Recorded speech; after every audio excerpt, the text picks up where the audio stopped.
around the paint around the window. Why?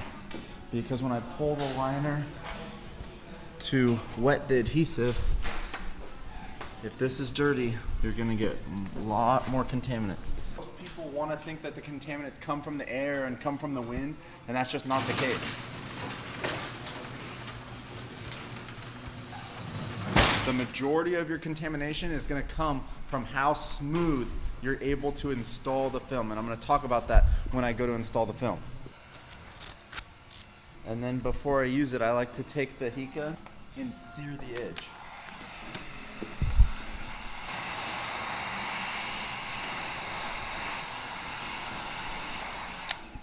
Okay.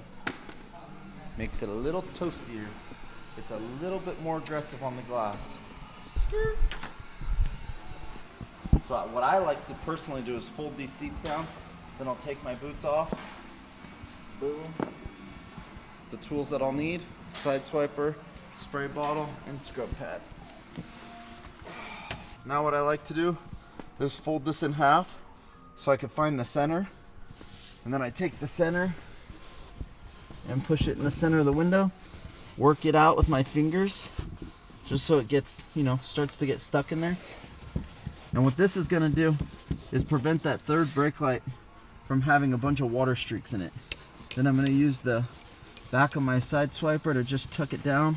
I personally like the original soak shield for this specific application. Okay, now I'm gonna wet this down. Don't need to use a ton of water during the prep. Now I'm gonna use the back of my hand, and I always say, if you're not sweating, you're not doing it right. Meaning I'm using a lot of effort. I'm not just touching the window. I'm doing a lot of effort. And I'll use both hands, especially down here on the defrosters. So I'm on one elbow. I just like to make it physical. Get warmed up. It's cold out this morning. Now I'm gonna squeegee that off, and I'll use my side swiper for the majority of this, if not all of it.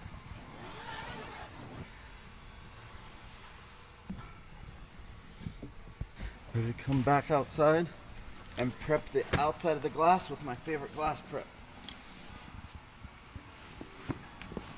Wondering where we get this? We sell these on our website. And I just want a real thin layer. So that's why I do real big sweeping motions. You need a 60-inch roll. Okay, so if you're gonna do Model 3 back windows in one piece, you're gonna need a 60-inch roll. Right to the ground, but not touching the ground. And now rolling up a 60-inch roll, this is a tip that's gonna come into play when you do residential commercial. I stand up and I let the gravity help me. I'm not down here trying to get it to roll up. I stand up, I twist my hand to where my thumb is on top of the film, and I curl the film as much as I can with one hand, then I come in. So that's to the ground once, then I need to come to the middle of the cardboard box that's underneath our table. All the way up. And that's gonna be just fine. And 67 gives me a little extra. Like I talked about, we're gonna be going at least a foot onto the sunroof. Now this is almost dry, but it's not totally dry. See, it still looks wet a little bit right here. So I'm just gonna spread that out with my hand to speed up the drying process, because we want that to be totally dry. If there's any little bit of moisture still, it's gonna be sticky. So see, now that's dry. If you put too much water on your bag, you can use your heat gun to speed it up. So now here, I'm gonna come a foot onto the sunroof. I'm gonna leave it held over a little bit over there, but not too much. And then I'll only have to trim one side. Okay. Boom, there we go. So I have enough to pull the film over here, and then I only have to trim the passenger side. Now the rest of my team is using the plotter. If I was hand cutting this, I would use some of this film to do the stationaries. Like I said, if I was hand cutting this, I would use that for the stationaries. In this case, they're gonna be cutting them on the plotter, but I might just throw that to the side just in case we need it. Now I'm gonna put a brand new blade on this knife before I do my rough cuts. Stainless steel blade is the only acceptable blade before cutting on the window. It doesn't mean you can't scratch the glass. It just means it's a lot harder to scratch the glass, okay? So don't think it's a foolproof. Now look at how I do this. I hold my knife like this, and I'm gonna put my thumb in this crack, and that'll leave me with a great gap. This is Lumar's Pinnacle 30. So this is our #1 best-selling film. So now that I've done that rough cut, I'm ready to create my capital I pattern. This is what I'm creating right here. And I'm gonna be shrinking on the sides here. Traditionally, we do a capital H, right? And then we're shrinking here. The Model 3 is one of the only windows where we take the H and we turn it sideways to create a capital I. So I'm gonna stand in the middle, and I'm gonna put a little bit of tension. So I'm gonna stand very centered. I'm gonna put just a little bit of tension. See how that film moves?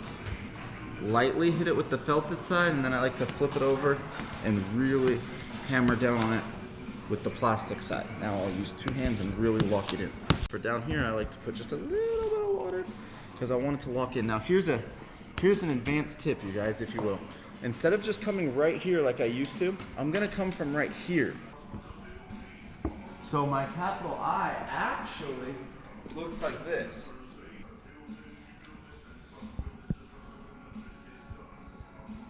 And that way a little finger actually gets left right here. Seal that down with my hand first to alleviate creasing it. Now I'm gonna come over with the plastic part of my off wrap squeegee. Boom. Now I'm gonna get here. Again, pulling from here. See how much fingers I leave right there? I'm gonna add a little bit of water into this corner because I want these corners to stick when I go to shrink it. Okay, now, lastly, I like to turn my heat gun on and let it get full temperature. So we'll give that just a minute while I squeegee out what I can squeegee out.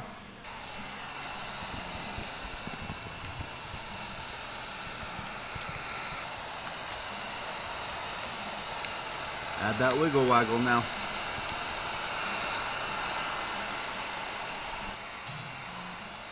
Okay, I'm gonna keep that heat gun going, but before I do anything else, I'm gonna do my rough cut. This just starts to come up, okay? Grab the knife like so, thumb in the crack, and then just continue this up.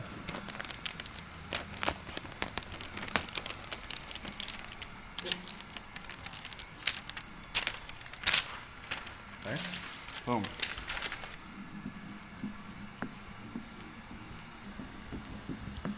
And we'll see what we're left with.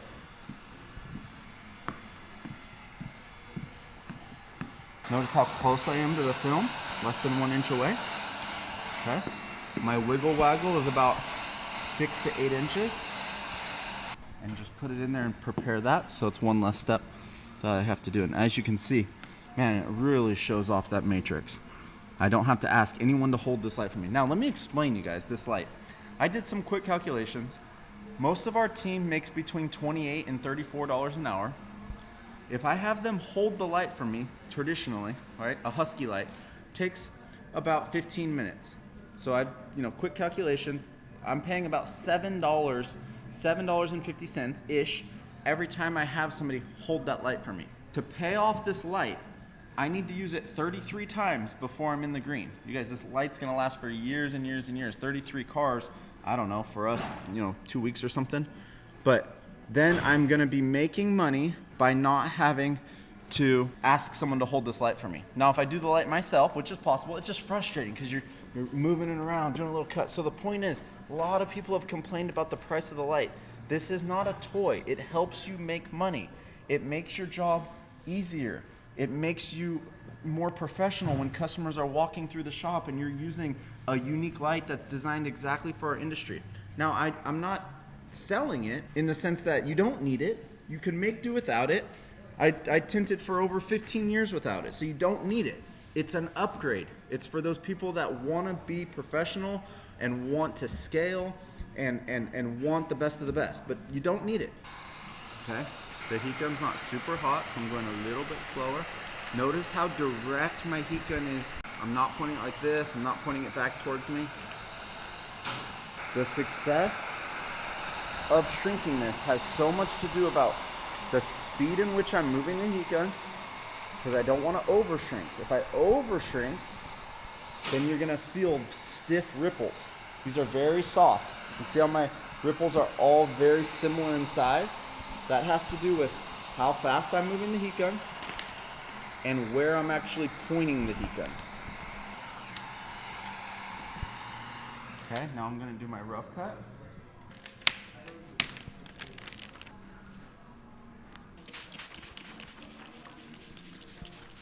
Right through the middle.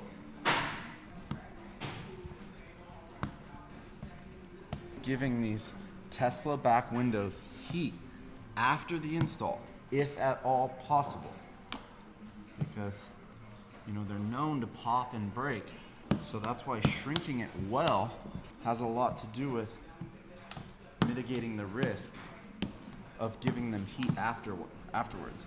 Okay, so now I'm gonna lift up the top and I'm gonna rinse out the soap underneath the top. I like to spray a lot of water on the window itself and also get water on the film.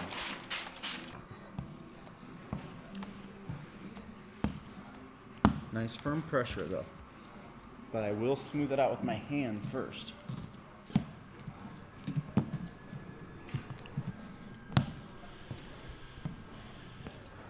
This is a step that a lot of people won't do, and it's not 100% necessary, but if you're interested in alleviating some contaminants in your back window and windshield jobs, this is one of the first things I look at. Okay, I'm just gonna go around the edge. And remember that up here, you guys, the window's tinted. The factory Tesla glass is tinted. This is a 30% film, and you can see down here, wow, is it bright. My goal is to make as few cuts as possible. So I want to carry this cut along as long as I comfortably can. Usually when I get to this defroster, I'll fade away. Make sure that I've actually been cutting the whole time. Pull it away nice and slow, you guys. You don't want to go crazy fast. It's not cool to go fast. Every Tesla is different. One thing I forgot to mention, you guys, when I'm prepping, I'm assessing. I'm so used to it, but when I was inside prepping, I'm assessing how tight the panels are against the glass. And as I just mentioned, they're all different. They're not very consistent. You'll get one Model 3 where the interior panel's pressed right up against the glass, and then you'll get one where there's an 1/8 inch gap. So make sure that while you're prepping on the inside, you're taking note of how much room there is. Now for me, as long as you can't see light on the inside of the car, you're far enough back. So again, all these Teslas are different, but I'm not critical about getting back to the matrix. I'm gonna repeat that. As long as from the inside of the car, the people that are sitting in the back seat, or anyone in the car, as long as you can't see daylight from the inside, my team is doing a great job. I'm gonna do one last final squeegee. It's overkill, but again, if you wanna know how to alleviate contaminants, we got the door shut. We're gonna do one last final squeegee because as I was making that final cut, light dust is falling on top of this. So I'm gonna use my pink clean.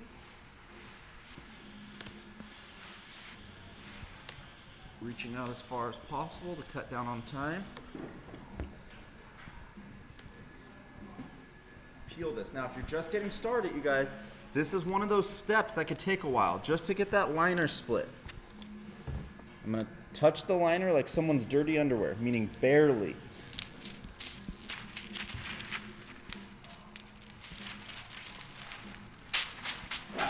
I'm gonna try to spray from the center out, so I'm not getting dust from the side of the car.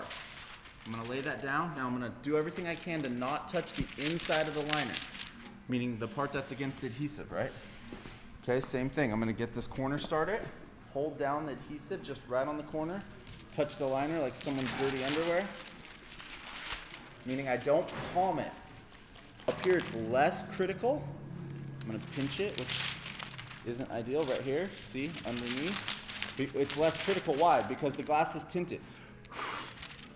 The glass is tinted up there. Okay? So now I'm gonna roll this up as neat and tidy as possible. Okay, this is an important part specifically on this window. To get this to be a nice tight roll, again, these little details, you guys, take time. I can show you, I'm telling you, but that doesn't mean it's gonna be easy to do. It's a feel. So I'm getting this. Some people roll this up around a core. Some people roll it up, I've seen people do it around a swimming noodle. I don't do any of that personally, not that I have anything against it.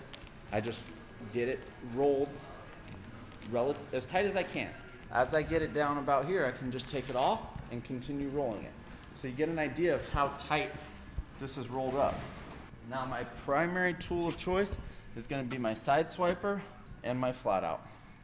These are the two tools that I think are critical. Now, if you're just starting, definitely take off your watch. Definitely untuck your shirt if you wear it tucked in. These are all things that, you know, when you've been doing it 17 years, I'm aware of my watch nicking the film. Not to say it can't happen. It can happen, okay? But when you're just starting, it's the last thing you want to have to focus on is your watch or your belt. You want to just not have to focus on that. I'm not having to focus on that because all of this is very second nature. Okay, so I'm just doing an S here. This is my final squeegee. Again, just squeegeeing off any contaminants that may have landed on the window. Now I'm going to use my side swiper for the bottom. Notice this angle, you guys. My elbows pointed to the ceiling. I'm on my right elbow. The side swiper is one of the more challenging tools for beginners to get the hang of using. I'm going to dry my hands off and I'm going to grab my roll. And I'm going to bring my roll in and I'm going to, look at what I do here. And I'm going to grab the liner, which takes a little bit of finesse.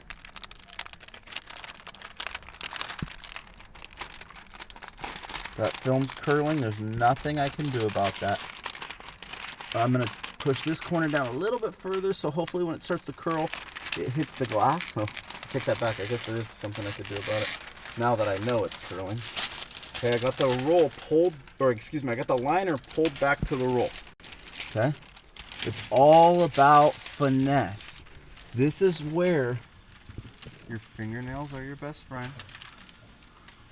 Move slowly, be patient, and don't panic. Don't panic. Sometimes it goes smoother as far as like how it's stuck to the glass. Sometimes it's even worse. Focus on how much you can hear the film. I'm not wrestling it. I move very slow. I just missed it. You don't need a lot of water.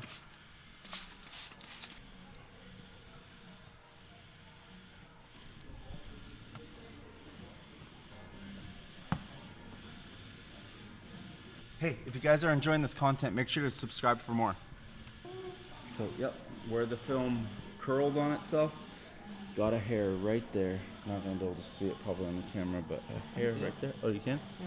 This is where window tinting gets the most stressful because you gotta make a decision. Do you wanna try to go back for it or do you wanna leave it? Because going back for it, you're gonna get contaminants on this window, but that's a pretty big hair. So we're gonna try to go back for it and get it off.